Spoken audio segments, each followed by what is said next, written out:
अस्सलाम वालेकुम dear students. तो आज के इस सेशन में मैं आपके साथ फिजिक्स पेपर इंटरेक्ट करूं मेजर टेस्ट 5 का। तो इसमें जो क्वेश्चन नंबर 1 है, the current through an ideal PN junction the current through an ideal PN junction shown in the following circuit diagram will be. अब देखिए, पीएन जंक्शन डायोड है हमारे पास। इसमें जो ये पी है ये किसके साथ कनेक्टेड है? 1 वोल्ट के साथ, और एन जो है 2। तो इसका मतलब पी जो है पी कनेक्टेड है लोअर पोटेंशियल के साथ और एन जो है वो हायर पोटेंशियल के साथ। तो ये रिवर्स बायसिंग में है। रिवर्स बायसिंग में है तो इसका मतलब है कि ये ओपन सर्किट बिहेव करेगा या रेजिस्टेंस जो है वो इंफिनिटी है। तो इस केस में जो करंट होगा that is equal to 0। This is option first. Now, the question number second. Question number second is an electric dipole of dipole moment P is placed in an electric field of intensity E. The dipole acquires a position such that the axis of the dipole makes an angle theta with the direction of the field. Assuming that the potential energy of the dipole to be 0 when theta is equal to 90 degree. बिल्कुल। The torque and potential energy of the dipole. तो आप जानते हैं सारे कि torque जो dipole पे होता है that is equal to P E sine theta, magnitude या पी क्रॉस ई। तो टॉरक का मैग्नीट्यूड जो होता है that is P E sine theta, और पोटेंशियल एनर्जी जो होती है that is minus P dot E, या हम बोल सकते हैं minus P E cos of theta. तो ऑप्शन फर्स्ट, टॉरक जो है that is P E sine theta और पोटेंशियल एनर्जी जो है that is minus P E cos theta. So option first is correct. Question number third, a non conducting ring of radius R. एक non conducting ring है जिसकी radius जो है वो है आर। इसकी रेडियस जो है दैट इज आर। रेडियस जो है इसकी आर, ये है इसका centre. Has uniformly distributed positive charge. और इस रिंग पे क्या है? इस पे पूरे रिंग पे है चार्ज क्यू जो कि यूनिफॉर्मली डिस्ट्रीब्यूटेड है। ठीक। A small part of the ring of length D is removed. अब हम क्या कर रहे हैं, एक छोटा सा पार्ट जिसकी लेंथ जो है वो है, लेंथ जो है इस छोटे पार्ट की जो लेंथ है दैट इज डी। छोटा पार्ट है इस रिंग का जिसकी लेंथ जो है दैट इज डी। इसको हम रिमूव कर रहे हैं। ठीक। अब क्वेश्चन पूछ रहा है हमसे, the electric field at the centre of the ring will now be. अब हमें बताना है, बताओ जब हम इस वाले पोर्शन को, ये जो छोटा पोर्शन है जिसकी लेंथ जो है डी, इसको हम रिमूव कर रहे हैं। अब बोल रहा है कि जो पोर्शन बचा उसकी वजह से सेंटर पे इलेक्ट्रिक फील्ड क्या होगा। अब जरा देखिए, यहां पे जो चार्ज है रिंग पे वो यूनिफॉर्मली डिस्ट्रीब्यूटेड है। कितना चार्ज है? Q। और आप जानते हैं कि जो electric field at the centre of the ring होगा, electric field at the centre of the ring ये होता है 0। तो इलेक्ट्रिक फील्ड जो सेंटर पे है वो पूरी रिंग की वजह से है। तो इसका मतलब हुआ, एक तो हो गया ये वाला पार्ट जिसको हमने रिमूव किया, और दूसरा हो गया ये वाला पार्ट जो रिमेनिंग है। तो इलेक्ट्रिक फील्ड जो सेंटर पे है ना वो टोटल रिंग की वजह से है। तो मैं ऐसे बोल सकता हूं, ये इलेक्ट्रिक फील्ड जो है ये है एक तो रिमेनिंग पोर्शन का प्लस दूसरा है रिमूव्ड पोर्शन का। तो electric field remaining plus electric field removed is equal to 0। ठीक।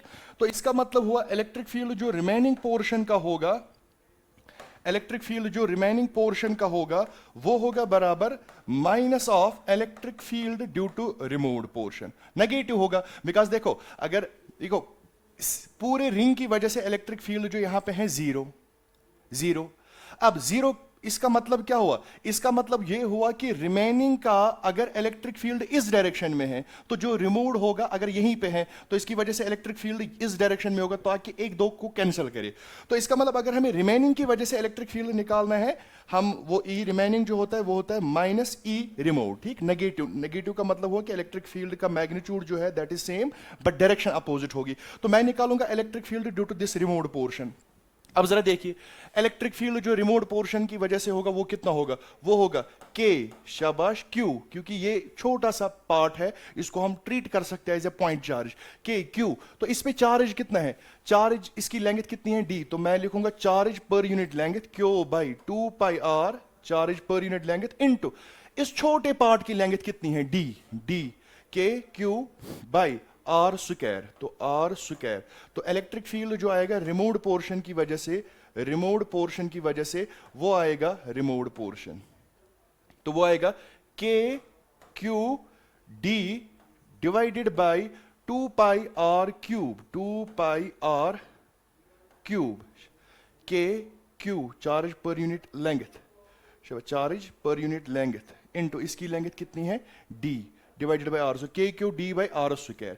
अब जरा देखिए, अब उसके बाद क्वेश्चन क्या बोल रहा है, तो इलेक्ट्रिक फील्ड जो रिमेनिंग का है दैट इज इनवर्सली, अब ऑप्शन बोल रहा है directed towards the gap, directed towards the gap, ठीक, हाँ, ये हो गया electric field due to remote, इसकी वजह से जो इलेक्ट्रिक फील्ड है, इसकी वजह से, इसकी रिमोट पोर्शन की वजह से इतना होगा, तो इसका मतलब रिमेनिंग का भी, रिमेनिंग की वजह से भी जो इलेक्ट्रिक फील्ड होगा वो इतना ही होगा, बट वो इक्वल एंड अपोजिट होंगे ये वाली इक्वेशन से, तो इसका मतलब हुआ रिमेनिंग की वजह से जो इलेक्ट्रिक फील्ड होगा वो कहां की ओर होगा, डायरेक्टेड टुवर्ड्स द गैप, ताकि जो गैप का इलेक्ट्रिक फील्ड अगर इस डायरेक्शन में है, रिमेनिंग का होगा इस डायरेक्शन में, ताकि नेट जीरो आएगा, directed towards the gap, inversely proportional to R cube, inversely proportional to R cube, so option first is correct, option first is correct, option first is correct.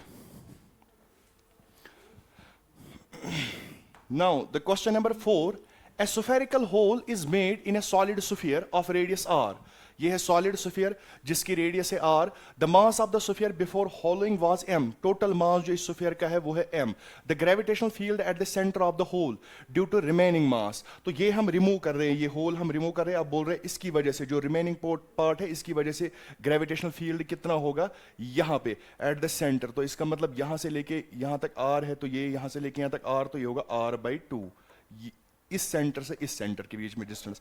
अब हमें पता ना यहां पे ग्रेविटेशनल फील्ड कितना होगा centre पे, लेकिन कब, जब हम इस वाले पोर्शन को रिमूव कर रहे हैं, इस वाले पोर्शन को रिमूव, पहले मुझे बोलिए आप, पूरे इस सॉलिड स्फीयर की वजह से या पूरे इस स्फीयर की वजह से जो ग्रेविटेशनल फील्ड होगा, ई टोटल जो होगा वो होगा बराबर, शाबाश, gm/r³ इंटू स्मॉल r, तो वो आएगा बराबर gm/r³ इंटू स्मॉल r है बराबर कैपिटल R/2, तो वो आएगा बराबर gm/2r², तो ये है gravitational field, total gravitational field, पूरे टोटल ग्रेविटेशनल फील्ड जो है वो है gm/2r², इस पूरे स्फीयर की वजह से।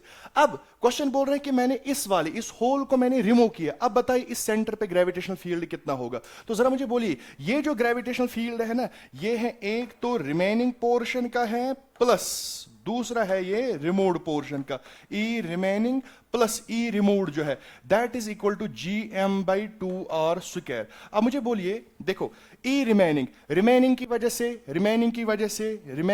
से यहां पे ग्रेविटेशनल फील्ड प्लस रिमूव्ड की वजह से यहां पे जो ग्रेविटेशनल फील्ड है दैट इज gm/2r², तो मुझे रिमेनिंग की वजह से निकालना है, तो ई रिमेनिंग जो आएगा, E remaining gravitational field due to remaining plus gravitational field due to removed portion. जरा मुझे बोलिए जिस पार्ट को हम रिमूव कर रहे हैं, उस पार्ट की वजह से उसके सेंटर पे ग्रेविटेशनल फील्ड कितना होगा, जीरो होगा, तो इसका मतलब ये तो सीधे जीरो आएगा, तो gravitational field due to remaining जो आएगा that is equal to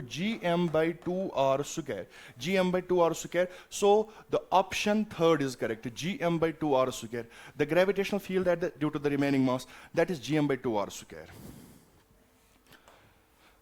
Now the question number 5, an electric current is passed through a circuit, an electric containing two wires of the same material।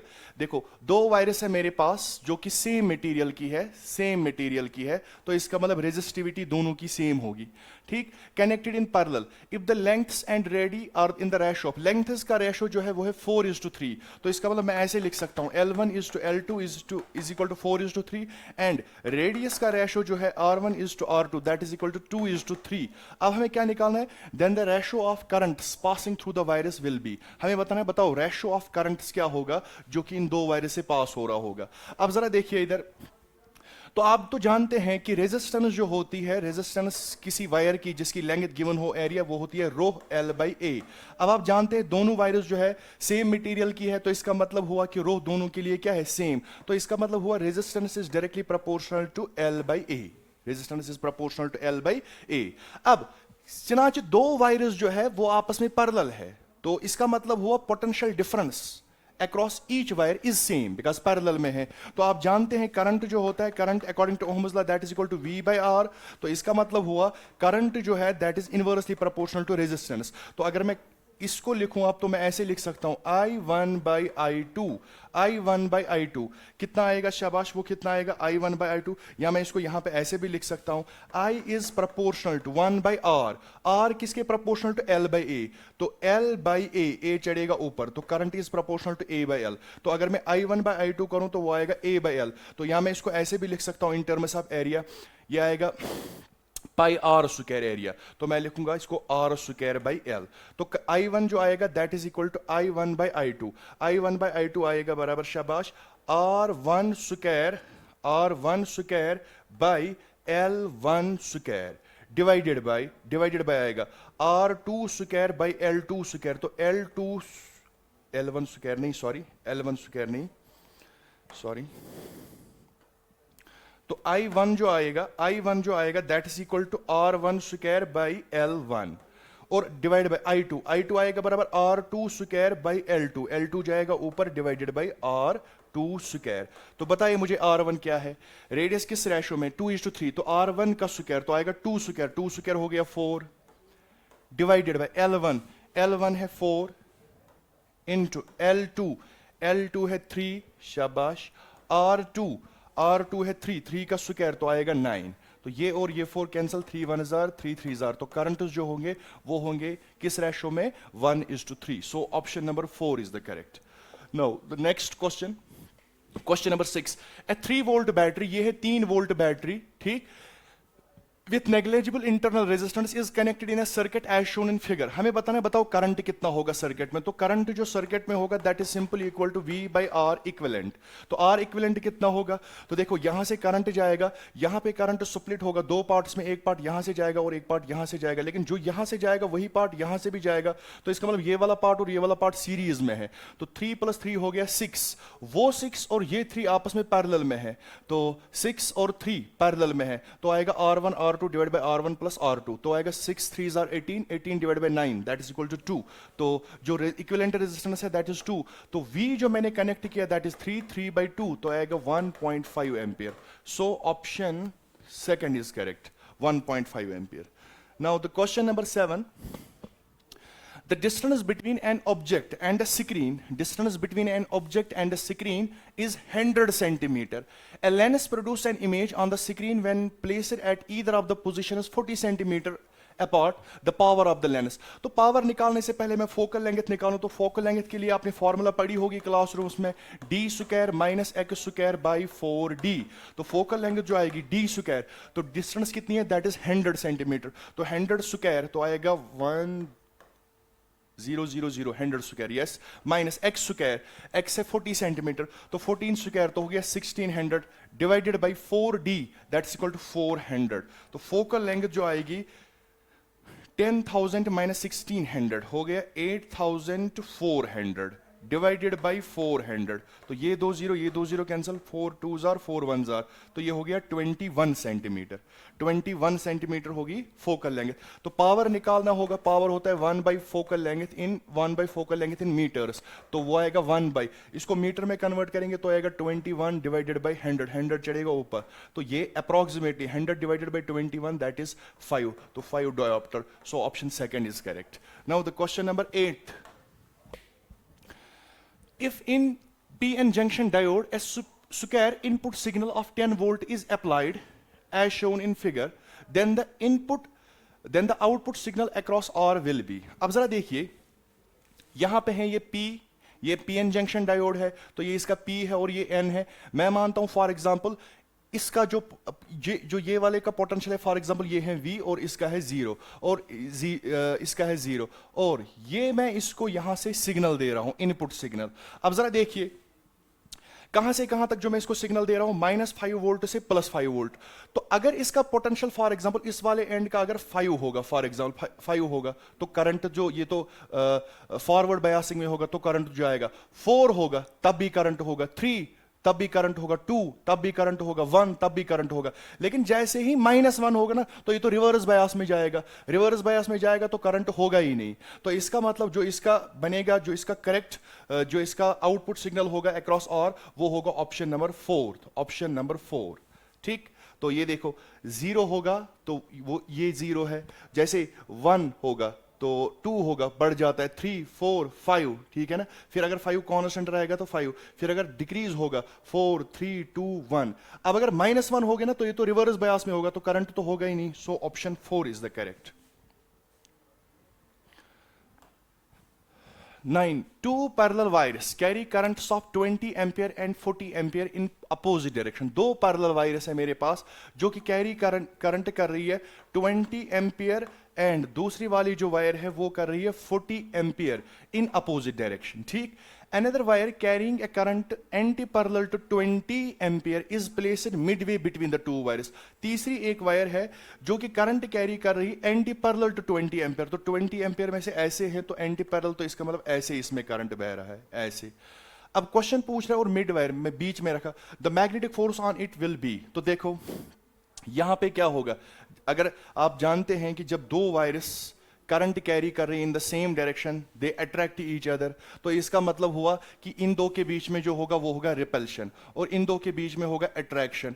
तो ये इसको ये वाली wire इसको repel करेगी और ये वाली वायर इसको अट्रैक्ट करेगी। तो इसका मतलब जो नेट फोर्स होगा वो होगा इस मिड वायर पे, वो होगा टुवर्ड्स 40 एम्पियर करंट। सो इसका ऑप्शन जो आएगा option second, towards 40 ampere. The magnetic force on it will be towards 40 ampere current. Question number 10. If a diamagnetic substance is brought near the north or south pole of a bar magnet, it is repelled by both the poles. So option second is correct. Question number 11. When heat Q is supplied to a diatomic gas of rigid molecule at constant volume, its temperature increases by delta T. तो आप जानते हैं कि जब हम gas को heat करते हैं, आइडियल गैस को एट कांस्टेंट वॉल्यूम, तो एट कांस्टेंट वॉल्यूम तो गैस की इंटरनल एनर्जी इंक्रीज होता है या सिर्फ टेम्परेचर इंक्रीज होता है, और जो हीट होती है एट कांस्टेंट वॉल्यूम वो होता है बराबर NCV delta T, because delta T amount से मैंने हीट दी। अब क्वेश्चन पूछ रहा है the heat required to produce the same change in temperature at a constant pressure, और जब आप हीट करते हैं एट कांस्टेंट प्रेशर तब इंटरनल एनर्जी भी इंक्रीज होती है या temperature, and some part of it is used in doing work NR delta T। तो हीट जो होती है एट कांस्टेंट प्रेशर पे वो मैं मानता हूं Q डैश, वो होगी बराबर NCP डेल्टा T। अब हमें यही निकालना है, ये Q डैश निकालने में, तो मैं क्या करूं, मैं करूं Q dash divided by Q, तो Q dash divided by Q आएगा CP बाई CV, बिकॉज वो सारा कैंसिल होगा। CP बाई CV जो होगा that is equal to gamma, और यू नो गामा जो होता है डायटोमिक गैस के लिए दैट इज 7.7/5 या 1.4, तो Q डैश जो आएगा that is equal to 7/5 into Q। So इसका ऑप्शन जो आएगा option first is correct. Question number 12. Which of the following statement is false for the properties of the electromagnetic waves? Both electric and magnetic field vector attains the maxima and minima at the same place at the same time. बिल्कुल, electric field और magnetic field same phase में होते हैं in electromagnetic wave, तो ये तो सही है। The energy in electromagnetic wave is divided equally between the electric and magnetic vectors. बिल्कुल सही है। Both electric and magnetic field vectors are parallel to each other. ये गलत है और हमें तो गलत ही बोलना है, ये गलत है, because electric field और magnetic field जो electromagnetic wave में होते हैं they are not parallel, they are perpendicular to each other. So the false statement among these four is option third. Question number 13. A photon and an electron have energy E. तो हमें बताना है lambda of photon divide by lambda of electron. You know जो energy होती है photon की that is equal to HC by lambda, तो मैं लिखूंगा इसको लैम्बडा P, लैम्बडा फोटॉन, तो लैम्बडा फोटॉन जो आएगा that is equal to HC by E। उसके बाद लैम्बडा ऑफ इलेक्ट्रॉन जो होगा डी ब्रॉली से आप पढ़ते हो वो आएगा बराबर H by MV, H by MV होता है मोमेंटम। तो काइनेटिक एनर्जी और मोमेंटम के बीच में रिलेशन क्या होती है, काइनेटिक एनर्जी जो होती है that is equal to P square by 2m है, एनर्जी E है तो ये आएगा P स्क्वायर बाई 2m, तो P जो आएगा that is equal to under root of 2me, ये तो आप जानते हैं अभी आप, ठीक। तो H by under root of 2me, तो ये हो गई वेवलेंथ ऑफ इलेक्ट्रॉन। अब हमें क्या निकालना है, wavelength of photon divide by wavelength of electron. देखो यहां पे जो हम ये पेपर कर रहे हैं ना इसको इंटरेक्ट करना होता है। अब अगर मैं यहां पे जाऊं कि काइनेटिक एनर्जी और मोमेंटम के बीच में रिलेशन बोलूं पहले अलग से, तो फिर तो ये इंटरेक्शन नहीं रहेगी, फिर तो ये लंबा चला जाएगा, है ना। आपको हमें इंटरेक्ट करना है पेपर, कौन सी इक्वेशन यूज करनी थी आपको, बाकी टाइम पास नहीं करना है हमें, और ये सही जगह नहीं है उस चीज के लिए। तो लैम्बडा ऑफ इलेक्ट्रॉन जो आएगा that is h by under root of 2me। अब हमें क्या निकालना है, lambda of photon divide by lambda of electron. तो lambda of photon divided by lambda of electron जो आएगा, lambda of photon that is hc by e by lambda of electron 2me by h। तो ये ऊपर जाएगा तो ये बनेगा 2me बाई h। अब जरा देखिए, अब h और h कैंसिल होगा, लैम्बडा फोटॉन h और h कैंसिल होगा, ठीक। ये है e, ये है ऊपर e पावर 1/2, तो ये है e, तो ये बनेगा ऊपर ना। मैं अगर इसको लिखूं c बाई c, ये h और h कैंसिल हो गया, हाँ, c under root of 2m।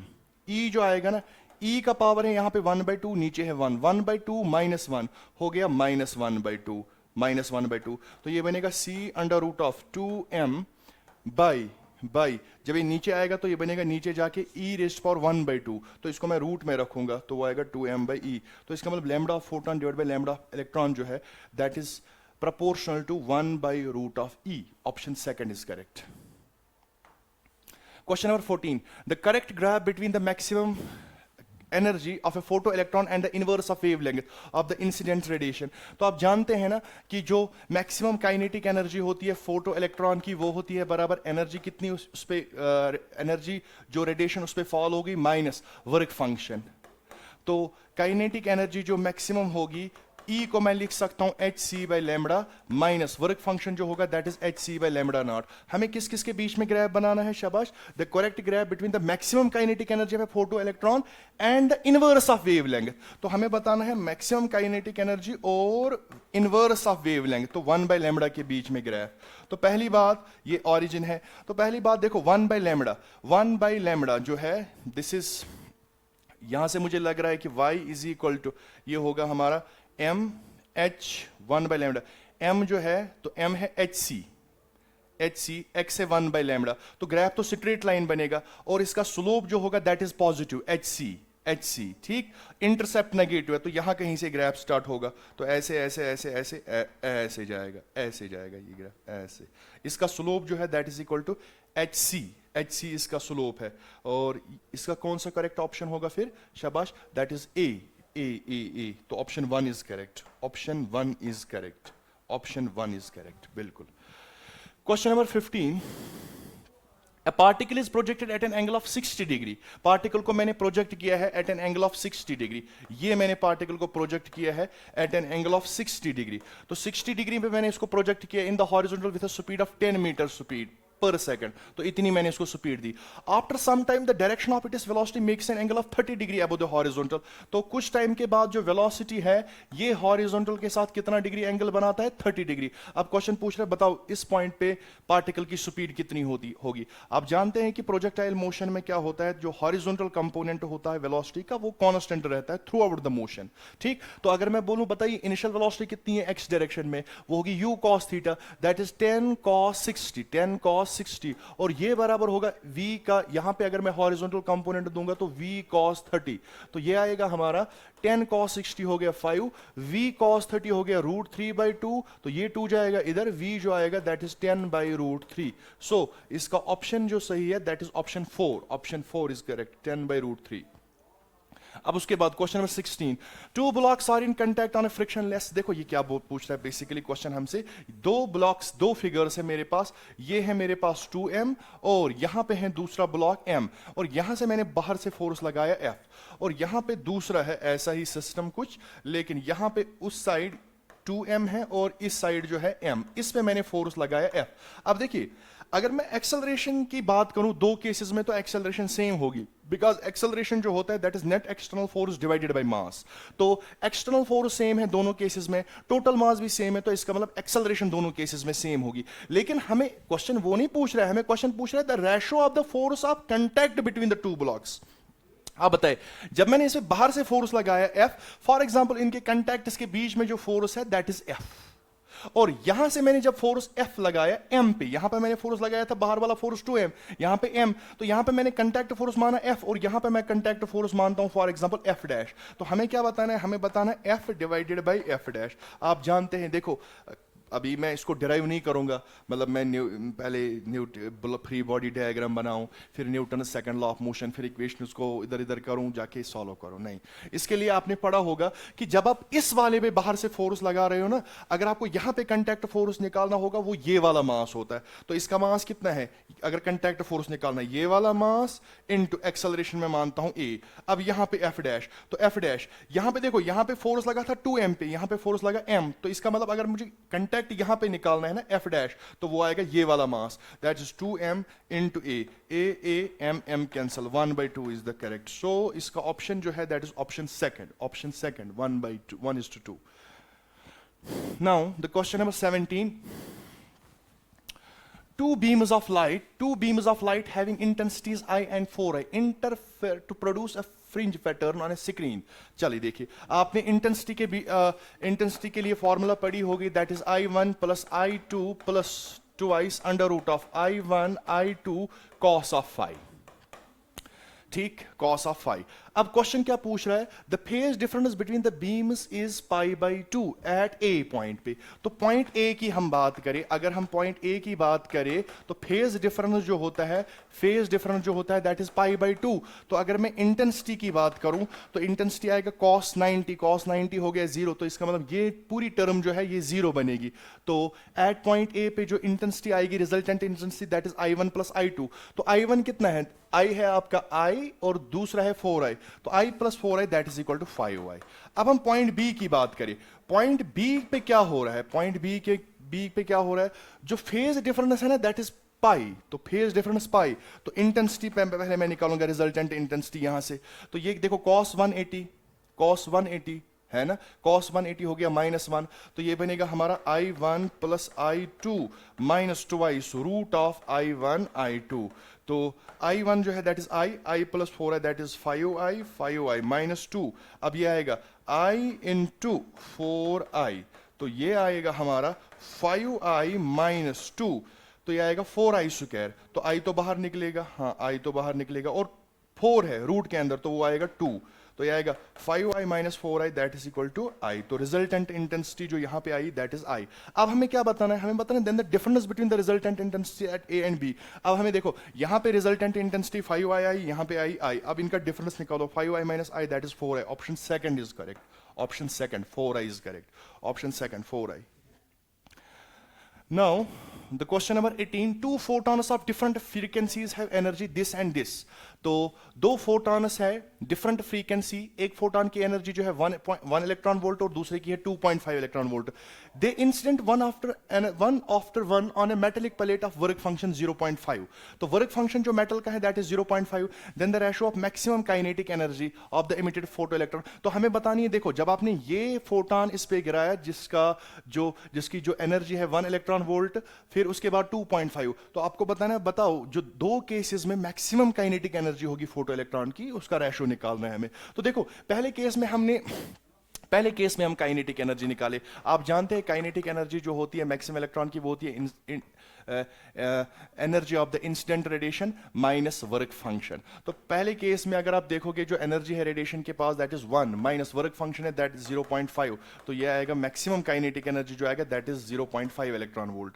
तो ये होगी कि दूसरे केस में के मैक्स जो होगा, के डैश मैक्स जो होगा, तो उस केस में जो इंसिडेंट रेडिएशन के पास एनर्जी है दैट इज 2.5 और जो वर्क फंक्शन है दैट इज 0.5, तो ये आएगा हमारा 2 इलेक्ट्रॉन वोल्ट। अब हमें इसका रेशियो निकालना है के बाई के डैश, तो वो आएगा 0.5 डिवाइडेड बाई 2, 0.5 हो गया 5/10, 5/10 हो गया 1/2, 1/2 इंटू 1/2 हो गया 1/4। सो option first is correct, option first is correct, option first is correct, 1:4। Question number 19. Initially, interference is observed with the entire experimental setup inside a chamber filled with air. Now the chamber is evacuated with the same source of light used. A careful observer will find that. Now the chamber is evacuated initially. evacuated with the same source of light used, a careful user। तो देखो जब आप vacuum create करेंगे तो wavelength जो होगी, शाबाश, speed क्या होगी, इंक्रीज, वेवलेंथ का क्या होगा, वेवलेंथ भी क्या होगी, इंक्रीज। तो जब वेवलेंथ इंक्रीज होगी तो फ्रिंज विड्थ जो होगी वो स्लाइटली इंक्रीज होगी। तो इसका ऑप्शन जो है ऑप्शन नंबर 4, सिंपल है, इसमें आप इसको देख सकते हो। क्वेश्चन नंबर 20, अब जरा देखिए क्वेश्चन नंबर 20 क्या है।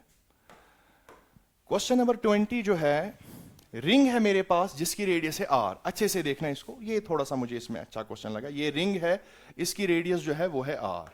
रिंग की रेडियस जो है वो है r. Is first rotated with an angular velocity omega, ये रोटेट कर रही है with an angular velocity omega, and then carefully place it on a rough horizontal surface. फिर मैं इसको प्लेस करता हूं on a rough horizontal surface, ठीक। The coefficient of friction between the surface and the ring is mu. Coefficient of friction जो है वो है म्यू, ठीक। अब मुझे बोलिए, जब रिंग ऐसे रोटेट कर रही है, ऐसे रोटेट कर रही है, तो ये जो पॉइंट ऑफ कांटेक्ट है इसको कहां टेंडेंसी है जाने की, शाबाश, पीछे। तो इस पे फ्रिक्शनल फोर्स जो लगेगा, फ्रिक्शनल फोर्स लगेगा फॉरवर्ड डायरेक्शन में, ऐसे ऐसे लगेगा फ्रिक्शनल फोर्स। अब हमें बताना है time after which it is angular speed is reduced to half. हमें बताना है वो टाइम जब इसकी एंगुलर स्पीड जो होगी वो रिड्यूस होगी to 1/2 of its initial speed, initial angular speed, ठीक। अब जरा देखिए, अब मैं क्या करूं, ये सेंटर है रिंग का, तो पहले देखो इस फ्रिक्शनल फोर्स की वजह से क्या होगा, टॉरक क्रिएट होगा। सर टॉरक कितना होगा, टॉरक जो होगा that is equal to simply F into R, F into R, because F and R जो है दे आर परपेंडिकुलर, तो F into R torque create होगा, वेयर एफ इज फ्रिक्शनल। और आप जानते हैं टॉरक जो होता है that is equal to I alpha, I alpha is equal to F R, I alpha is equal to F R. तो देख मैंने टॉरक निकाला अबाउट द सेंटर, तो इसका मतलब मोमेंट ऑफ इनर्शिया भी मुझे अबाउट इसी एक्सीज के अबाउट, जिस एक्सीज के अबाउट ये रोटेट कर रही है, तो moment of inertia of ring about this axis होता है बराबर एम आर स्क्वायर। तो मोमेंट ऑफ इनर्शिया के बदले मैं लिखूंगा एम आर स्क्वायर, साथ में लिखूंगा alpha is equal to frictional force. तो फ्रिक्शनल फोर्स कितना होगा यहां पे, शाबाश, म्यू, म्यू और आर, आर आर होगा एम जी, और साथ में आएगा ये आर, ठीक। यहां से मुझे मिलेगा अल्फा, तो देखो एक आर और एक आर गया, अल्फा एम और एम भी गया, अल्फा जो आया मुझे म्यू जी बाई आर।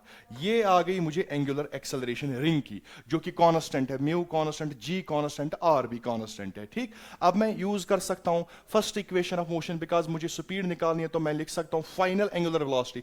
तो अब फाइनल एंगुलर स्पीड क्या होनी चाहिए, इनिशियल तो है ओमेगा, इनिशियल है ओमेगा, ठीक। तो फाइनल क्या होनी चाहिए, फाइनल होनी चाहिए ओमेगा बाई 2, इनिशियल है ओमेगा नॉट, सॉरी ओमेगा, तो माइनस, क्योंकि रिड्यूस हो रही है एंगुलर वेलोसिटी, तो माइनस एंगुलर एक्सेलरेशन कितनी है, mu G by R into T, तो ये इधर आएगा, तो ये बनेगा ओमेगा बाई 2 माइनस ओमेगा, आधे में से तो ये आएगा minus omega by 2 is equal to minus mu G by R into T, minus minus cancel होगा, तो ये उधर जाएगा, तो टी जो आएगा, टी आएगा बराबर omega are by 2 mu g, ये आएगा हमारा answer, omega are by 2 mu g, omega are by 2 mu g, हाँ, या omega nought r by 2 mu g, इसने ओमेगा नॉट दिया लेकिन यहाँ पे क्वेश्चन में ओमेगा लिखा है, चलो ठीक है, ओमेगा आर, हाँ, omega are by 2 mu G. Option 4 is correct, option 4 is the correct, option 4 is the correct option.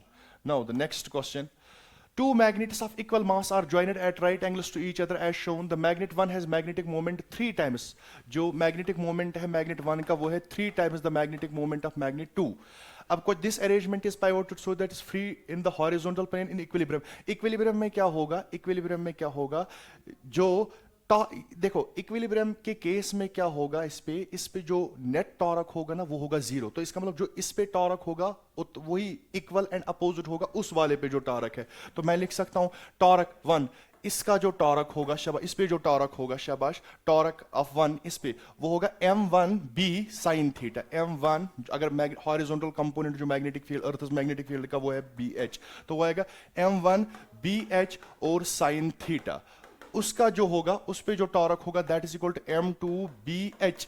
अब अगर ये एंगल थीटा है तो उसके साथ कितना बनाएगा ये हॉरिजॉन्टल कंपोनेंट, वो बनाएगा 90 माइनस थीटा, तो ये आएगा साइन ऑफ 90 माइनस थीटा, तो ये आएगा हमारा m1 bh, bh कैंसिल होगा, तो ये आएगा m1 साइन थीटा जो आएगा that is equal to m2 sine 90 minus theta हो गया कॉस थीटा, तो ये आएगा sine theta by cos theta is equal to m2 by m1। m2 कितना है, शाबाश, m2 तो m2 ही है, m divide by m1, m1 है बराबर 3 times m2, m2 gets cancel, sine theta cos theta हो गया tan theta, tan theta is equal to 1/3, theta जो आएगा that is equal to tan inverse 1/3। So इसका option जो है option second is correct, tan inverse 1/3।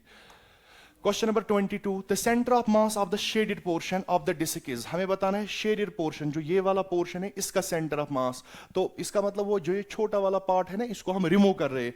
तो इसमें आप फॉर्मूला याद रखिए, जब भी ऐसा क्वेश्चन होगा कि हमने इस वाले पार्ट को रिमूव किया, तो बताइए शेडेड पोर्शन का जो सेंटर ऑफ मास होगा वो कहाँ पे होगा। तो उसके लिए आपको फॉर्मूला याद रखनी है कि सेंटर ऑफ मास के लिए जो फॉर्मूला होती है इस केस में, सेंटर ऑफ मास का जो एक्स होगा जब हम इस वाले पार्ट को रिमूव करेंगे, वो होता है a1 x1 minus a2 x2 divided by a1 minus a2 divided by a1 minus a2। अब जरा देखिए, पूरी जो ये डिस्क है, पूरी जो ये डिस्क है, इसका जो अगर मैं एरिया पूछूं आपसे तो बताइए इसका एरिया क्या होगा।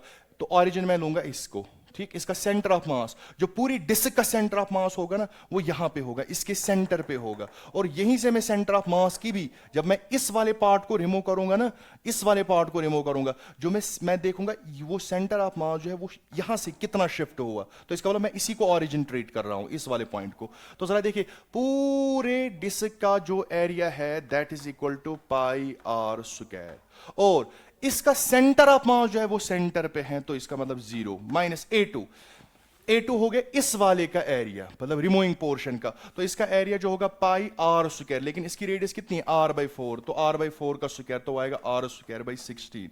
और इसका सेंटर ऑफ मास किधर है, इसका सेंटर ऑफ मास इसके सेंटर पे होगा, लेकिन हमने तो ऑरिजिन इसको माना, तो देखो यहां से लेके यहां तक होगा r/2 और यहां से लेके यहां तक होगा r/4। तो इसका x कोऑर्डिनेट जो है ना सेंटर ऑफ मास का, वो है, यहां पे मैं करता हूं, वो है r/2 प्लस r/4, तो वो आएगा 4r प्लस 2r, हो गया 6r, 6r/8, तो वो आएगा 2 3s r, 3r/4, हाँ 3r/4, तो यहां पर मैं लिखूंगा 3r/4 divided by a1 minus a2, तो आएगा pi are square minus pi are square by 16।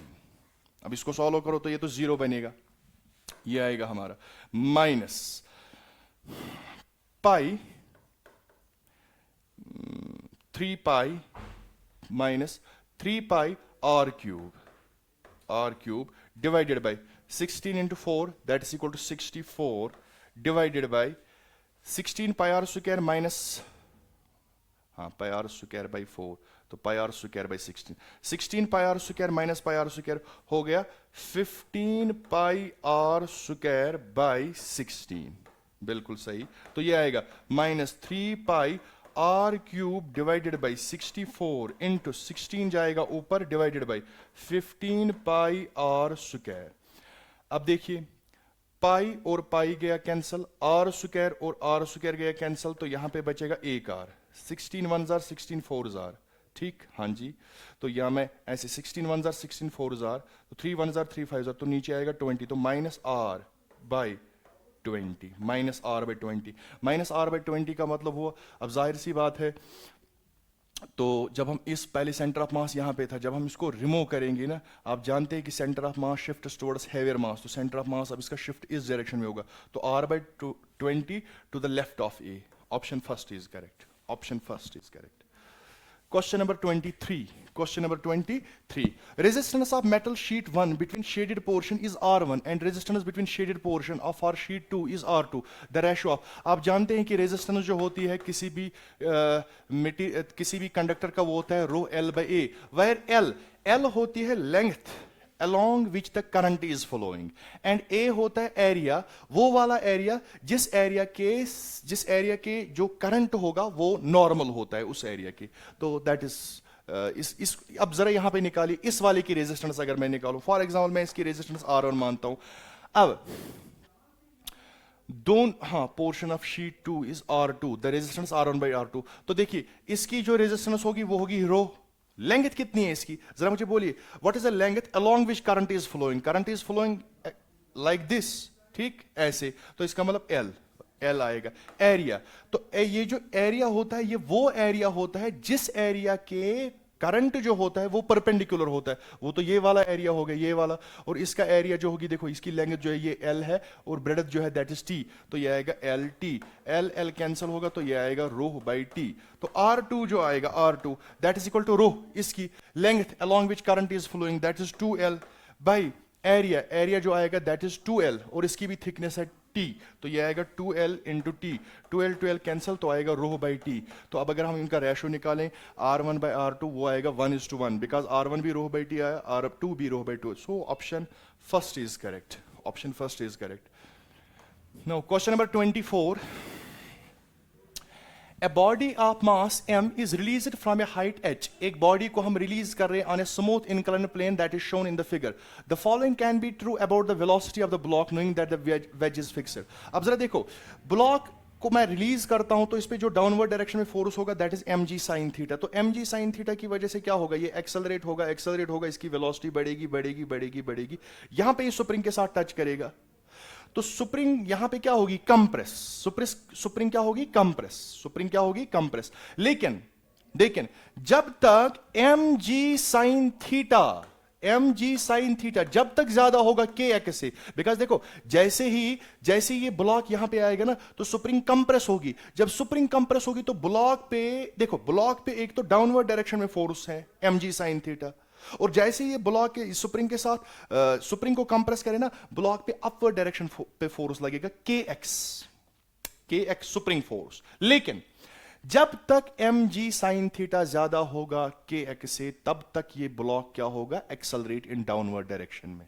तो अगर एक्सेलरेट डाउनवर्ड डायरेक्शन में होगा तो इसका मतलब इसकी वेलोसिटी तब तक बढ़ेगी, और जिस पॉइंट पे mg sin थीटा बराबर बनेगा के एक्स के, उस पॉइंट पे क्या होगी, उस पॉइंट पे जो स्पीड होगी ब्लॉक की वो सबसे ज्यादा होगी।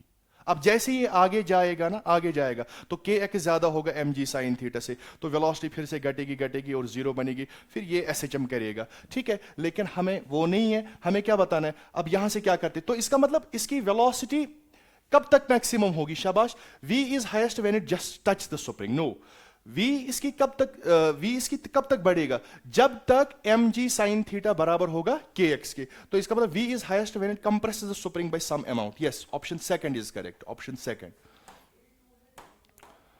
second is correct. Now the question number 25, the current is this and potential is this, ये alternating current है, ये alternating voltage है, हमें बताना है loss of power के लिए फॉर्मूला है ERMS IRMS cos of phi power factor, और आप देखो फेज डिफरेंस जो है इनका वोल्टेज और करंट के दैट इज π/2, तो cos 90 होता है 0, तो पावर लॉस जो हो that is equal to 0। Option 4 is correct.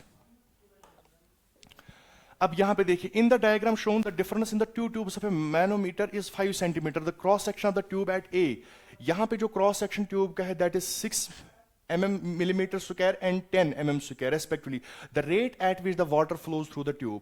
अब जरा देखिए, यहां पे मैं वेलोसिटी मानता हूं जो इस पानी की वेलोसिटी है, फॉर एग्जांपल यहां पे है v1 और यहां पे मैं मानता हूं v2, तो मैं इक्वेशन ऑफ कंटिन्यूटी पहले यूज करूं तो मैं लिख सकता हूं a1 v1 is equal to a2 v2। तो जरा मुझे बोलिए यहां पे इसका एरिया कितना है, शाबाश, एट a इज 6 तो 6 into v1 is equal to, वहां पे एरिया कितना है 10 इंटू v2, तो ये आएगा v1 जो आएगा 2 5 2 3 5/3 v2। ये हो गया v1 और v2 के बीच में रिलेशन, ये होगी v1 और v2 के बीच में रिलेशन। अब जरा देखिए, अब अगर मैं बर्नौलीज थ्योरम यहां पे और यहां पे अप्लाई करूं तो बर्नौलीज थ्योरम क्या बोल रहा है, यहां पे अगर मैं प्रेशर P1 मानता हूं तो वो आएगा P1 plus 1/2 rho v1 square is equal to P2 plus 1/2 rho v2 square, ठीक, यहां पे और यहां पे। तो अब जरा देखिए, मैं इसको ऐसे भी लिख सकता हूं, ठीक, इसको इधर शिफ्ट करो तो ये बनेगा P2 minus P1 is equal to P2 minus P1, हाँ इसको इधर लिया मैंने, तो इसको मैं ऐसे लिख सकता हूं 1/2 rho v1 square minus v2 square, इसको इधर लाया, ठीक, इसको इधर लिया P2 माइनस P1, ठीक, हाँ बिल्कुल सही। तो P2 minus P1 is this. तो अब जरा देखिए, P2 माइनस P1 हो गए, यहां पे प्रेशर कितना होगा, तो वो होगा रो G, ये वाली हाइट, और प्रेशर यहां पे इस वाले पॉइंट पे वो होगी ये वाली हाइट, लेकिन हम प्रेशर डिफरेंस निकाल रहे हैं तो वो होगा रो G H2 माइनस H1, और H2 माइनस H1 जो आएगा दैट इज इक्वल टू 5। तो मैं यहां पे लिख सकता हूं रो G और साथ में मैं लिखूंगा यहां पे कितना 5 सेंटीमीटर, लेकिन सेंटीमीटर को मैं मीटर में कन्वर्ट करूंगा तो 5/100 आएगा, is equal to 1/2 rho v1 कितना है, शाबाश 5/3, तो इसका स्क्वायर करना है तो ये आएगा 25/9 v2 square minus v2 square, ठीक, अब जरा देखिए, रो और रो गेट्स कैंसल, तो ये है G10, तो ये 10 कैंसिल होगा, 1/2 ये होगा, ये G10 होगा और वो 0 इसके साथ कैंसिल होगा, 5 1 जार 5 2 जार, तो 1/2 और इसके साथ कैंसिल होगा, ठीक है, तो यहां पे बचेगा 1, तो यहां पे बचेगा इस साइड कितना 1, ठीक। तो अब जरा देखिए, हम यहां पे करता हूं, यहां पे करता हूं मैं, थोड़ा सा मैथमेटिक्स में है,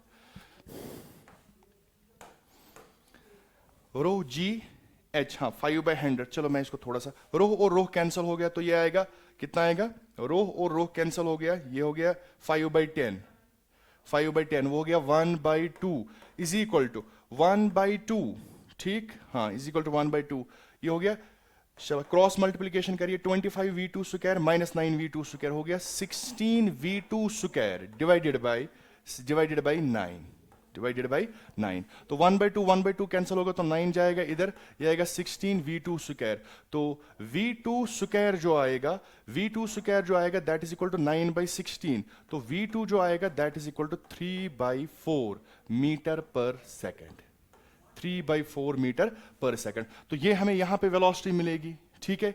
तो हमें निकालना है rate at which water flows through the tube, तो ट्यूब का अगर मैं बोलूंगा, बताइए ट्यूब की जो ये क्रॉस सेक्शन है वो तो 10 है, 10 यहां से देखो, यहां पे ये 10 यहां पे थोड़ा सा इसमें ये ग्लिच हुआ 6 मिलीमीटर, तो अगर मुझे रेट निकालना होगा that is simply equal to, rate जो होगी that is equal to area into velocity, तो एरिया कितना है शाबाश, दैट इज 10, तो 10 को मिलीमीटर स्क्वायर, 10 मिलीमीटर स्क्वायर, तो इसको सेंटीमीटर में कन्वर्ट करेंगे तो बनेगा 10/100 इनटू वेलोसिटी कितनी है, वेलोसिटी को भी सेंटीमीटर में कन्वर्ट करना है, तो इसको 100 से मल्टीप्लाई करना ही होगा, 300/4, 300/4 हो गया 75, तो ये आएगा 0 0 कैंसिल, तो ये आएगा 7.5 सेंटीमीटर क्यूब पर सेकेंड, तो option first is correct, option first is correct.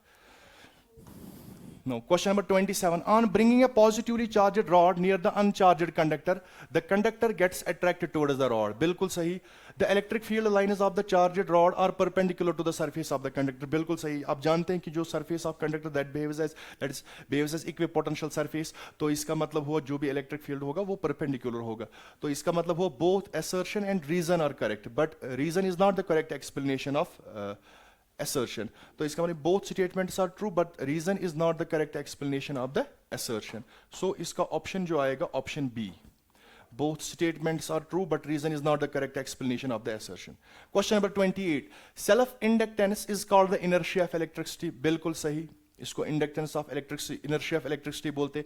Self-induction is the phenomenon according to which an opposite induced EMF is produced in a coil as a result of changing in current और magnetic flux linked in the coil. बिल्कुल सही, ये भी सही है, वो भी सही है, लेकिन ये करेक्ट एक्सप्लेनेशन नहीं, हाँ, तो इसका मतलब self induction is called the inertia of electricity. बिल्कुल सही, हाँ, self inductance is called inertia. तो इसका मतलब दोनों स्टेटमेंट जो है वो ट्रू है, तो both the statements are true but reason is not the correct explanation of the assertion. बिल्कुल सही. According to which an induced EMF is produced in a coil as a result of change in current or magnetic flux. If both the statements and reason is the correct explanation, तो इसका A आना चाहिए, A, और ये इसकी correct explanation है. Self-inductance is called the inertia of electricity. Question number 29. Though light of single frequency, monochromatic, is incident on a metal, the energies of emitted photoelectrons are different. बिल्कुल सही. The energy of electrons emitted from inside the metal surface is lost in collision with the other atoms in the metal. हाँ, ये भी बिल्कुल सही है. Both statements are correct and reason is the correct explanation of the assertion. If both the statements are true and reason is the correct explanation of assertion, so option A is the correct. Option A is the correct. बिल्कुल सही. बिल्कुल सही.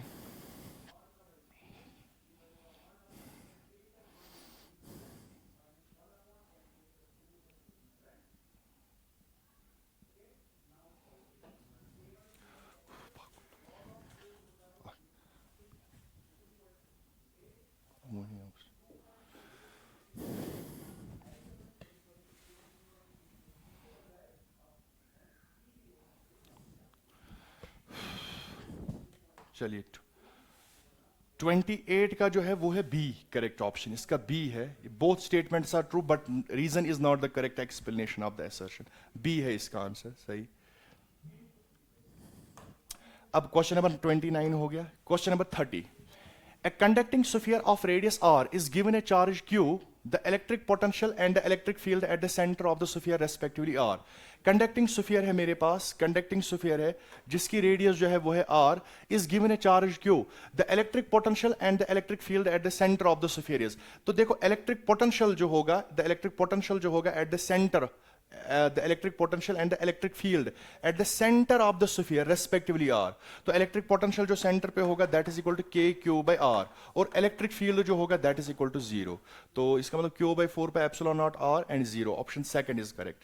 Question number 31, a combination of capacitors is set up as shown in the figure, the magnitude of the electric field due to a point charge q having a charge equal to the sum of the charges on the 4 microfarad and 9 microfarad capacitor at a point distance of 30 meter from it। तो जरा देखिए इस पे मैं मानता हूं for example charge है q1, और इस 9 माइक्रोफैरड पे मैं मानता हूं चार्ज जो है वो है q2। वो चार्ज कितना है q2। एक सेकंड मैं इसको निकाल के रखता हूं।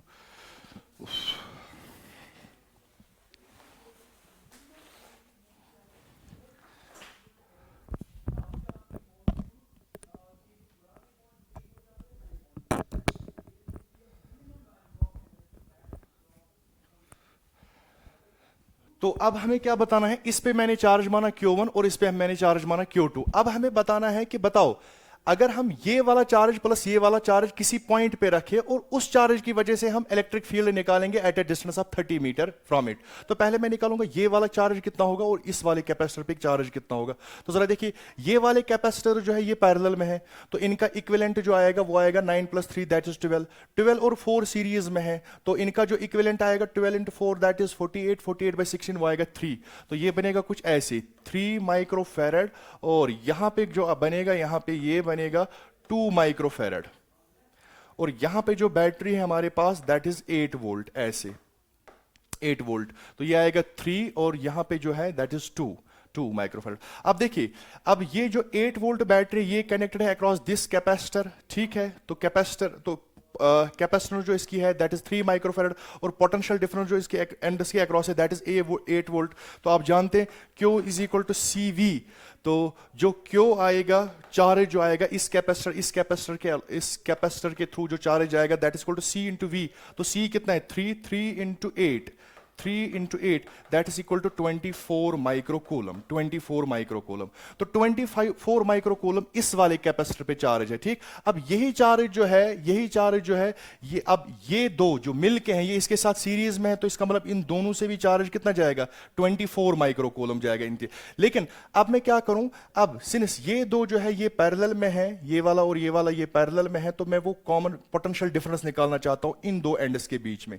इन दो एंड्स के बीच में क्या निकालना चाह रहा हूं, पोटेंशियल डिफरेंस। अब मुझे बोलिए इनका जो इक्विवेलेंट कैपेसिटेंस है दैट इज 12, ठीक, पैरेलल में है 12 है। तो आप जानते हैं Q is equal to CV। तो V जो आएगा that is equal to V जो आएगा बराबर that is equal to Q by C। तो Q कितना है, Q यहां पे भी जो यहां से गया चार्ज वही तो यहां से भी जाएगा, तो that is equal to 24 by capacitance कितनी है 9 + 3 दैट इज 12। तो that is equal to 2 volt. 2 volt का जो इस कैपेसिटर के अक्रॉस भी पोटेंशियल डिफरेंस 2 वोल्ट है, इसके भी 2 वोल्ट। तो अब मैं चार्ज निकाल सकता हूं इस वाले कैपेसिटर के थ्रू।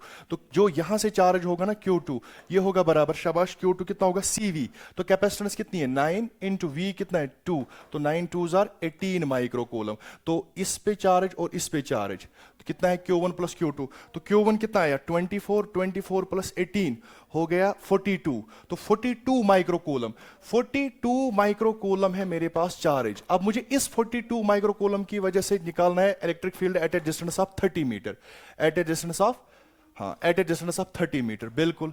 तो अब मैं इलेक्ट्रिक फील्ड निकालूंगा, तो इलेक्ट्रिक फील्ड जो आएगा that is equal to KQ by R²। तो K आप जानते हैं दैट इज 9 × 10⁻⁹। Q जो है दैट इज 42 माइक्रोकूलम है 10⁻⁻6 डिवाइडेड बाय R² है दैट इज 30², 30 × 30। तो ये आएगा हमारा 900, ठीक है। ये होगा 9 × 10⁻⁹, 3 3s are 9, बिल्कुल सही। 9 और 9 कैंसिल होगा 100, तो यहाँ पे बनेगा 10⁻⁷ इंटू 42 × 10⁻⁻6। तो 10⁻⁻6 10⁻⁷, तो यहाँ पे एक 10 बचेगा तो आएगा 420 न्यूटन पर कूलम। सो इसका ऑप्शन जो आएगा इसका वो आएगा option third. Option third is correct. Now the question number 32 the displacement y a is equal to sin of omega t plus phi pendulum phi is equal to 2 pi by 3 is correctly represented by, तो इसका option जो आएगा वो आएगा option first. तो इसको आप देखेंगे जब आप फाई यहां पे डालेंगे ना तो जो y आएगा वो आएगा a रूट 3/2, तो इसका मतलब t इज इक्वल टू 0 पे एबो y एक्सिस पे होगा, तो वो ये यहाँ पे होगा। वेलोसिटी जो आएगी वो आएगी माइनस ए ओमेगा बाई 2, तो इसका मतलब वेलोसिटी जो होगी वो मैक्सिमम से आधी होगी, तो वो तो यही वाला ग्राफ हमें रिप्रेजेंट कर रहा है। सो ऑप्शन फर्स्ट इसका करेक्ट होगा। क्वेश्चन नंबर 33, अब इस केस में देखिए आप, क्वेश्चन नंबर 33 क्या बोल रहे हैं? A current of 3 ampere flows through the 2 ohm resistor shown in the circuit. ठीक, 3 एम्पियर करंट फ्लो हो रहा है इससे 2 ओम रेजिस्टर से, 3 एम्पियर करंट। तो अगर 3 एम्पियर करंट यहां से फ्लो हो रहा है यहां से, तो आप V निकाल सकते हैं, potential difference across this resistor, वो आएगा IR। तो I जो है that is equal to 3 into 2 that is equal to 6 volt, तो 6 वोल्ट यहां से होगा। अब ये 6 वोल्ट जो है, ये 6 वोल्ट जो है, यही तो बैटरी का पोटेंशियल डिफरेंस होगा 6 वोल्ट, बिकॉज ये तो डायरेक्ट कनेक्टेड है 2 ओम से, 2 ओम के साथ। अब हमें क्या बताना है? The power dissipated in the 5 ohm resistor, हमें बताना है, बताओ यहां से 5 ओम रेजिस्टर जो है, इस यहां से पावर कितना डिसिपेट होगा। अब जरा देखो 5 और 1 जो है ये सीरीज में है, तो हो गया 6, तो ये 6 जो है ये किसके अक्रॉस कनेक्टेड है? इसी 6। तो अगर मैं बोलूंगा बता यहां से जो करंट होगा, तो यहां से करंट कितना होगा? I is equal to V by R that is 6 that is equal to 1 ampere. तो इसका मतलब यहां से जो करंट है दैट इज 1 एम्पियर। तो पावर जो आएगा that is equal to I square R, तो वो आएगा 1 square into R that is equal to 5। तो 1 इज 1 I स्क्वायर, तो that is 1 square R that is 5, तो 5 वाट इसका करेक्ट ऑप्शन होगा। So option number 4 is correct.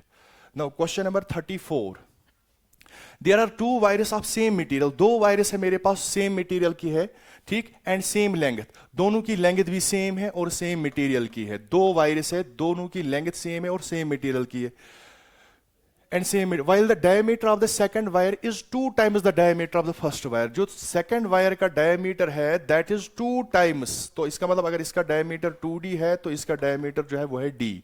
then the ratio of extension produced in the wire by applying the same load, दोनों virus पे आप same force apply कर रहे हो, तो आपको निकालना है, बताओ एक्सटेंशन का रेशो क्या होगा दोनों केसेस में। आप जानते हैं एक्सटेंशन के लिए फॉर्मूला होती है delta L is equal to FL by Y A, FL by Y A. तो इसका मतलब लोड दोनों केसेस में सेम है, लेंथ भी दोनों केसेस में सेम है, यंगेस्ट मॉड्यूलस भी सेम होगा बिकॉज दोनों सेम मटेरियल की बनी है। तो area is pi d square by 4 in terms of diameter, pi d square by 4। तो इसका मतलब डेल्टा L जो आएगा that is inversely proportional to d square, that is inversely proportional to d square. तो बस हो गया खत्म, delta L1 divided by delta L2। तो दूसरे वाली का डायमीटर कितना है 2d, तो उसको स्क्वायर करना है तो बनेगा 4d square by d square, d square cancel, तो 4:1। Option number 4 is correct.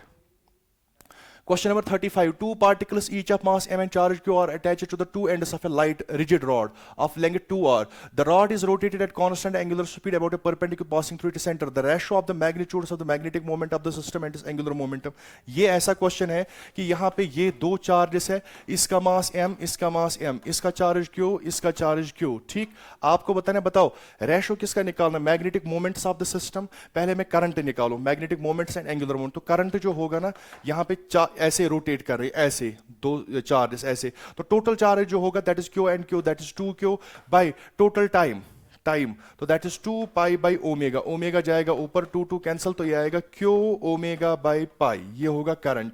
तो मैग्नेटिक मोमेंट जो आएगा that is equal to I into A area, तो I जो है that is q omega by pi, area जो आएगा ना इसका पाई r स्क्वायर, क्योंकि जो यहां से लेके यहां तक लेंथ जो है दैट इज 2r, तो रेडियस जो आएगी सर्कल की वो आएगी पाई r स्क्वायर, तो मैं लिखूंगा यहां पे पाई r स्क्वायर। तो मैग्नेटिक मोमेंट जो आएगा pi pi gets cancel, that is q omega r square, ये हो गया मैग्नेटिक मोमेंट। अब एंगुलर मोमेंटम के लिए, एंगुलर मोमेंटम जो आएगा that is equal to I omega, I जो आएगा moment of inertia about this axis, इसका mr स्क्वायर, इसका mr स्क्वायर, तो आएगा 2mr square omega.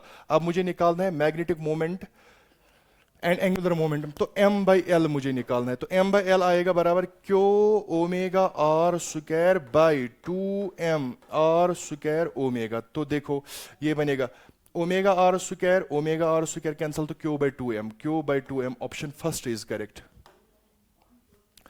After charging a capacitor, the battery is removed. Now by placing a dielectric slab between the plates. तो देखो हम capacitor को charge करते हैं बैटरी के साथ, उसके बाद हम बैटरी को रिमूव करते हैं, तो क्या होगा, चार्ज जो होगा कैपेसिटर पे वो कांस्टेंट होगा, ठीक, चार्ज कांस्टेंट होगा, लेकिन उसके बाद हम इसमें डाइइलेक्ट्रिक स्लैब इंसर्ट करते हैं तो चार्ज तो कांस्टेंट होगा, लेकिन जब हम डाइइलेक्ट्रिक स्लैब इंसर्ट करेंगे ना तो कैपेसिटेंस जो है, कैपेसिटर की इंक्रीज होगी बाय ए फैक्टर ऑफ के, डाइइलेक्ट्रिक कांस्टेंट। तो और अगर हमें पोटेंशियल देखना होगा, पोटेंशियल तो पोटेंशियल आएगा बराबर Q by C।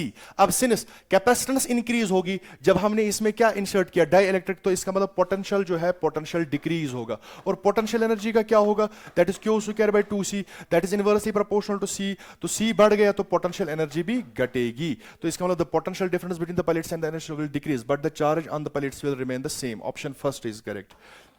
Question number 37, तीन आइडेंटिकल स्फेरिकल शेल्स है, हमें मोमेंट ऑफ इनर्शिया निकालना है about this axis, moment of inertia about x dash. तो देखो हॉलो स्फेरिकल शेल्स है तो इसका तो ये डायमीटर है तो इसके अबाउट आएगा 2/3 mr square, 2/3 mr square, plus इस एक्सिस के अबाउट इस वाले का आएगा about this axis 2/3 mr square, और ये वाली डिस्टेंस हो गई mr स्क्वायर, इसका भी यही आएगा, तो इसका मतलब 2/3 mr square plus mr square, ये दो बार होगा इसका और इसका, plus 2/3 mr square plus mr square, तो ये आएगा 2/3 mr square plus 2/3 mr square plus 2/3 mr square, वो आएगा 6/3 mr square, 6/3 mr square plus 2 mr square, तो ये आएगा 2 mr square plus 2 mr square, that is 4 mr square. Option 4 is correct. Now the question number 38, इसको आप देख लेना, पहले आप निकालेंगे इनका क्या, ट्रू वैल्यू, ठीक है, आप निकालेंगे इसका ट्रू वैल्यू, तो वो आप इनका एवरेज करेंगे, फिर उसके बाद एब्सोल्यूट एरर निकालेंगे, फिर मीन एब्सोल्यूट एरर निकालेंगे, तो जो इसका आंसर आएगा वो आएगा 92 ± 2 सेकंड। उसके बाद ये वाला क्वेश्चन है, a body is moving along a straight line such that its velocity varies with time as shown in figure, magnitude of the displacement of the body from t is equal to 10 seconds, तो यहाँ से t is equal to 10 seconds to t is equal to 12 seconds is the same as the distance traveled by it in the same direction for unidirectional motion of a displacement is equal to distance। बिल्कुल सही।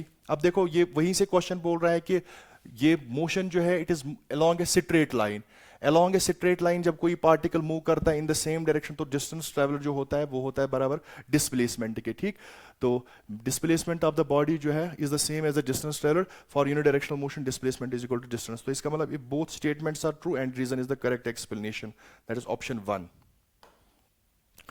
Question number 40, when an alpha particle of mass m is moving with velocity v on a heavy nucleus, जिसका charge जो आप जानते हैं जब आप किसी चार्जड पार्टिकल को प्रोजेक्ट करते हो टुवर्ड्स ए हैवियर न्यूक्लियस, ठीक, तो वहां पे क्या होता है, वहां पे काइनेटिक एनर्जी जो प्रोजेक्टेड पार्टिकल की होती है वो पोटेंशियल एनर्जी में कन्वर्ट होती है, ठीक है ना, ऑफ द सिस्टम। तो अगर आप देखेंगे तो वहां पे जो डिस्टेंस ऑफ क्लोजेस्ट अप्रोच जो होगा that is inversely proportional to m, ऐसे ना 1/2 mv square is equal to k q by d, where d is distance of closest approach, तो m नीचे आएगा तो d is inversely proportional to m। Option second is correct। Now which logic gate is represented by the following combination of logic gates? देखो ये तो not gate है तो ये a इनपुट दिया तो ये इसका इन्वर्ट करेगा तो बनाएगा क्या, इसका a इन्वर्ट करेगा। इसी तरह ये वाला b जब मैंने इसको इनपुट दिया तो इसको इन्वर्ट करेगा तो बनेगा ये, तो ये और गेट है, ये तो पहले इनको ऐड करेगा और फिर इन्वर्ट भी करेगा, तो ये बनेगा कुछ ऐसे प्लस b फिर ऐसे नॉट। अब यहाँ पे डी मॉर्गन्स थ्योरम लगाइए आप, तो ये बनेगा, ये होगा इसका डबल ऐसे, तो इसको जब मैंने डबल ये आएगा बराबर, शाबाश, ये कितना आएगा, ये आएगा a डॉट, हाँ b, तो ये तो हो गया एंड गेट हमारा। Option second is correct, option second. Question number 41, हाँ डी मॉर्गन्स थ्योरम के हिसाब से डबल जो होगा वो सिंगल, हाँ तो ये तो and get. Question number 42, a bucket full of water is kept in a room and it cools from 75 to 70 degrees Celsius in T1 minutes, from 70 to 65 in T2 and from 65 to 60 in T3 minutes। then आपको बताओ T1 T2 और T3 के बीच में relation, इसके लिए मैं average formula use करूंगा, ये T1 minus T2 divided by T is equal to T1 plus T2 by 2 minus T0 into K। अब देखो टेम्परेचर डिफरेंस जो तीनों केसेस में है ना वो सेम है, यहाँ पे भी 5 डिग्री सेल्सियस 75 से 70 हो गया 5, 70 से 65 5, 65, तो इसका मतलब ये तो सेम है T1 माइनस T2, तो इसका मतलब 1/T जो आएगा that that is directly proportional to T not जो सराउंडिंग टेम्परेचर, ये तो सेम होगा, के कॉन्स्टेंट है 2, तो that is directly proportional to T1 plus T2। तो जिस केस में T1 प्लस T2 ज्यादा होगा उस केस में टाइम क्या लगेगा, कम। अगर आप देखोगे पहले केस में T1 प्लस T2 ज्यादा होगा तो टाइम कम लगेगा, ठीक है ना। तो इसका मतलब T1 is less than T2 is less than T3, option second is correct. The extension is string obeying Hooke's law is x, the speed of the sound। तो आप जानते हैं कि जो स्पीड होती है वेव की वो होती है बराबर म्यू बाई, शाबाश, कितना होता है वो, t बाई म्यू। और जो ये स्ट्रिंग है ये ओबे करती है हुक्स लॉ, t जो होगा बराबर that is equal to K X by mu. तो जो स्पीड है that is directly proportional to root of x। तो इसको आप सॉल्व करेंगे, पहले आप रखेंगे कितना x, फिर उसके बाद extension is increase to 1.5x, तो फिर आप 1.5x देंगे तो आपको मिलेगा स्पीड ऑफ साउंड, वो आएगा बराबर 1.22 v, option first is correct. A small ball, आप इसको डायमेंशनली चेक करेंगे आप तो ये ऑप्शन फर्स्ट आएगा, आप डायमेंशनली कंपेयर करना तो ऑप्शन फर्स्ट आएगा इसका correct. If the sum of two unit vectors is also unit vector then the magnitude of their difference is, ठीक है, दैट इज √3। इसको करने की जरूरत नहीं है, ये आप खुद कर लेना, ठीक है, √3 आएगा इसका आंसर। तो sum of two unit vectors is also a unit vector, ठीक। तो इसका मतलब दो यूनिट वेक्टर्स है, दोनों यूनिट वेक्टर्स का जो रिजल्टेंट है वो भी यूनिट वेक्टर ही है, तो इसका मतलब दो वेक्टर्स का मैग्नीट्यूड सेम है। तो आप ये वाली फॉर्मूला यूज कर सकते हैं, 2a cos of theta by 2, तो r भी 1 है, 2 cos ऑफ थीटा बाई 2, तो इसका मतलब हुआ थीटा cos थीटा बाई 2 जो है, cos थीटा बाई 2 जो है दैट इज इक्वल टू 1/2, तो इसका मतलब थीटा बाई 2 जो है that is equal to 60 degree और थीटा जो है that is equal to 120 degree. अब उसके बाद बोलना है हमें मैग्नीट्यूड ऑफ देयर डिफरेंस, मतलब a माइनस बी निकालना है हमें ये, तो ये आएगा twice a sine of theta by 2, तो ये आएगा twice a is 1 sine of 60/2 that is sine, sorry 120/2 sine 60 that is √3/2, 2 cancel, that is answer is √3, so the option is option second। चलिए, this is all about today's session, thank you, Allah Hafiz।